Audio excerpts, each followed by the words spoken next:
So I've got some questions, Sam. Okay. How's your duck walk? What? Your hand performances? Okay. Lauren, okay, wait. So we're on, number one, we're on TV. Number two, I have no idea what you're saying. I know. Number three, that sounds like I'm going to need a chiropractor after. So what's Okay, happening got a now? couple more. Popping, clicking. I pop and I click, I'm of a certain age. That happens on staircases. I'm not talking about your knees.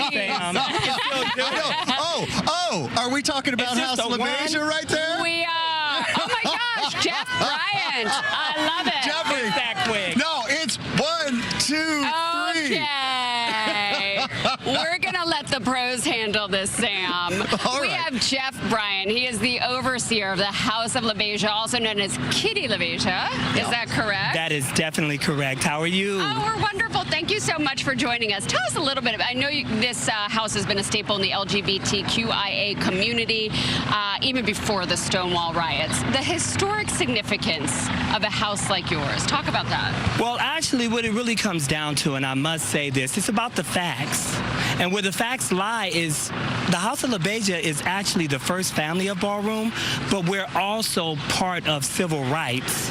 You know, and when you think of civil rights, you get outside of LaBeija and you go into ballroom. Ballroom has always created a safe space for people to come to be who they are, no matter if they're women, no matter if they're transgender, no matter if whatever. And that's what we implement in reference to being within our subculture, which is ballroom. So it's a civil rights. It's a political and radical statement to be within this suppressed ballroom culture. And a beautiful culture, I might add. And people may just be catching up with it, but there is history here. You guys have deep, deep history. And you've just done something that I don't think any house has ever done. Didn't you trademark your name? And explain that to me if I'm right, what that means. Yes, actually, as far as I know, we are the first house to trademark our name. And what I have to say to that, because this is a passion piece of mine next to service, we trademarked our name because it's about controlling your narrative. Absolutely. It's about actually having ownership and a seat at the table, because our stories are queer stories. They're people of color stories. And we need to get out there and actually have a seat at the table and be able to tell our stories. Right now, what you guys are going to get is not only a performance, but it's also a story. I love it. I don't want to wait any longer. Will you do the honors, Jeff?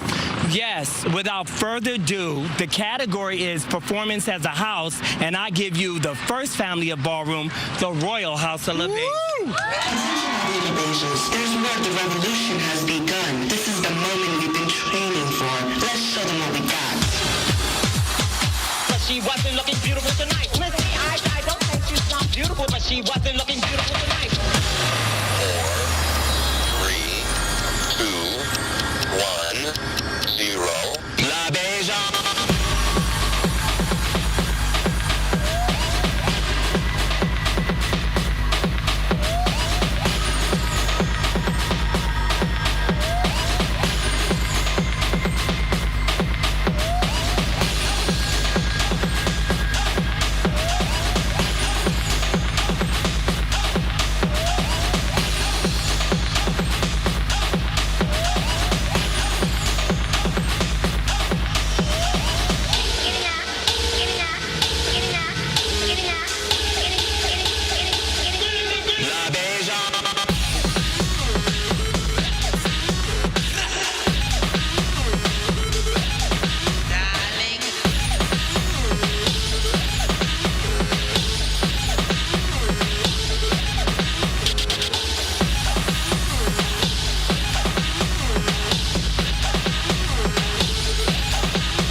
to holler. She said, Crystal, darling, don't go.